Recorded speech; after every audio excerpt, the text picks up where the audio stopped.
तुमच्याकडे स्वतःची अशी एक उत्तम गोष्ट आहे आणि ती तुम्ही लिहू शकता असा तुम्हाला विश्वासही आहे. मात्र गोष्ट लिहायची कशी, लिहिण्याचे पॅरामीटर्स काय असतात, त्याची प्रोसेस काय असते, याविषयी जर तुमच्या मनात प्रश्न असतील तर हा व्हिडिओ तुमच्यासाठी आहे. संपूर्ण व्हिडिओ दरम्यान मी तुम्हाला 5 अशा टिप्स देणार आहेत, ज्याच्या मदतीनं तुम्ही स्वतःची अशी एक गोष्ट लिहू शकता. तर चला सुरुवात करूया. टिप क्रमांक 1. तुम्हाला स्वतःला हा एक प्रश्न विचारायचा आहे की ही गोष्ट तुम्ही नक्की का लिहित आहात. बऱ्याचदा आपल्या मनात काय लिहायचं आहे, ते कसं लिहायचं आहे, त्याचं स्ट्रक्चर काय असलं पाहिजे, गोष्ट काय आहे, त्यातली पात्र काय आहेत, या प्रश्नांची उत्तरं असतात. मात्र बऱ्याचदा आपल्याला एखादी गोष्ट का लिहायची आहे याचं उत्तर आपल्याकडे नसतं. हे उत्तर शोधणं सगळ्यात महत्त्वाचं आहे, कारण जर तुम्हाला तुमच्या गोष्टीचं माध्यम माहिती असेल आणि कारण माहिती असेल तर पुढच्या सगळ्या प्रश्नांची उत्तरं आपोआप सुटत जातात. कशी?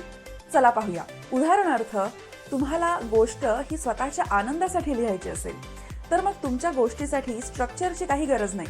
तुम्हाला स्वतःची गोष्ट जशी हवी तशी त्या पद्धतीनं आणि तितका वेळ घेऊन तुम्ही लिहू शकता. जर तुम्हाला गोष्ट एखाद्या सिनेमासाठी लिहायची असेल, एखादा स्क्रीन प्ले तुम्हाला लिहायचा असेल तर मग तुमच्या विचारांची दिशा त्याच क्षणी बदलली जाते. मग तुम्हाला स्क्रीन प्लेचा अभ्यास करावा लागेल, डायलॉग्स कसे लिहितात त्याचा अभ्यास करावा लागेल. बरं, ही गोष्ट लिहून झाल्यानंतर हा सिनेमाच्या ठेवणीत मुळात बसतोय का, मग तो मी कोणाला जाऊन पिच करू, कोणाला जाऊन दाखवू, रिव्ह्यू कोणाचा घेऊ, हे सगळे प्रश्न मग तुमच्यासमोर उपस्थित राहतात. हा प्रश्न स्वतःला विचारा आणि याचं उत्तर लिहून काढा की तुम्हाला गोष्ट मुळात का लिहायची आहे.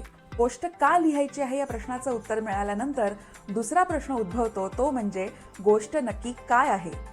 कोणाची गोष्ट सांगते मी, या गोष्टीमध्ये नक्की कोणाचं म्हणणं मांडण्यात आलं आहे.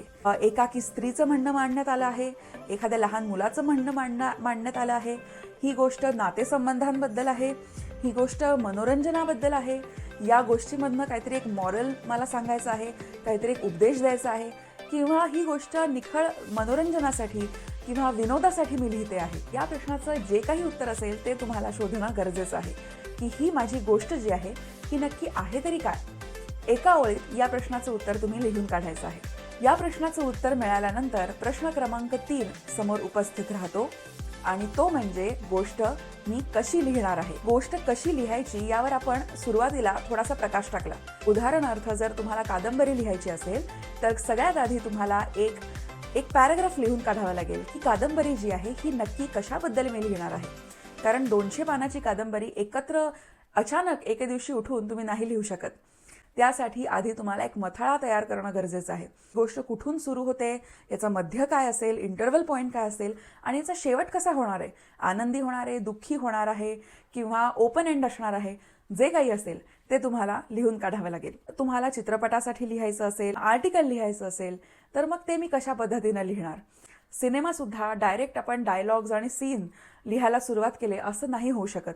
आता हा जो टॉपिक आहे हा खूप वास्ट टॉपिक आहे. याच्यात कव्हर करण्यासारखे खूप सारे मुद्दे आहेत.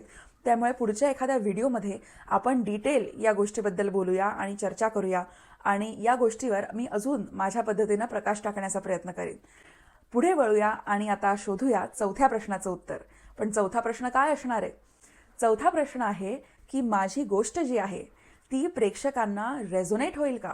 प्रेक्षक त्याच्याशी समरस होऊ शकतील का? प्रत्येक माणूस हा वेगळा असतो आणि प्रत्येक माणसाच्या आयुष्यात वेगवेगळ्या घटना घडत असतात आणि गरजेचं नाही की माझ्या आयुष्यात जी घटना घडली आहे, ज्याबद्दल मला खूप इमोशनल वाटतंय, ती घटना समोरच्याला सुद्धा तितकीच महत्त्वाची वाटेल याची गॅरंटी देता येत नाही.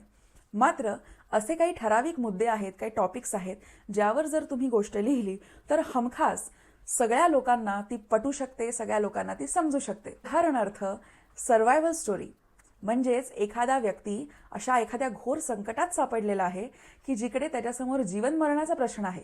एकतर आपलं जे पात्र आहे ते जगेल तरी किंवा मरेल तरी, आणि त्याच्याबद्दल जी गोष्ट असते ती जगातल्या जवळपास 90% लोकांना ती आवडेल, इंटरेस्टिंग वाटेल.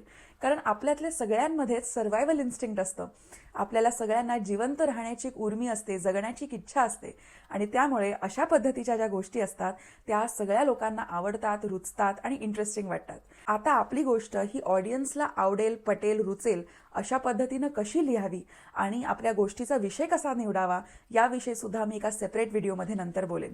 तर चला वळूया शेवटच्या आणि 5व्या प्रश्नाकडे. हा शेवटचा आणि 5वा प्रश्न आहे की मला या गोष्टीमधनं काय म्हणणं मांडायचं आहे किंवा मी समाजाला काय देऊ इच्छिते. आता प्रत्येक गोष्टीमधनं आपल्याला काहीतरी बोध द्यायचा आहे लोकांना किंवा काहीतरी शिकवायचंच आहे असं गरजेचं नाही. काही गोष्टी या निखळ मनोरंजनासाठीही असू शकतात. मला प्रेक्षकांना किंवा समाजाला हसवायचं आहे, 2 मिनिटाचा एक आनंद पुरवायचा आहे, त्यांना जरा त्यांना मन रिलॅक्स व्हावं याच्यासाठी ही गोष्ट मी लिहिते आहे, हे देखील उत्तर असू शकतं.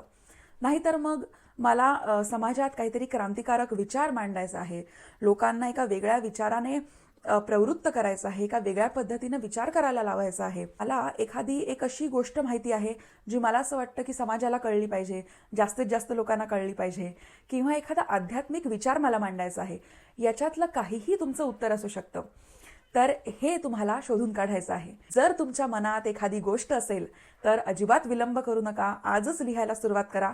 या 5 प्रश्नांची उत्तरं आधी लिहून काढा आणि बघा, एक छोटासा पॅराग्राफ, एक छोटासा मथळा तुमचा नक्की तयार होईल. मग आपण वळूया पुढच्या प्रोसेसकडे, जिथे आपण डिटेलमध्ये स्टोरी कशी लिहायची, स्क्रीन प्ले कसा लिहायचा, गोष्ट कशी मांडायची, या सगळ्या गोष्टींवर प्रकाश टाकणार आहोत पुढच्या व्हिडिओजमध्ये.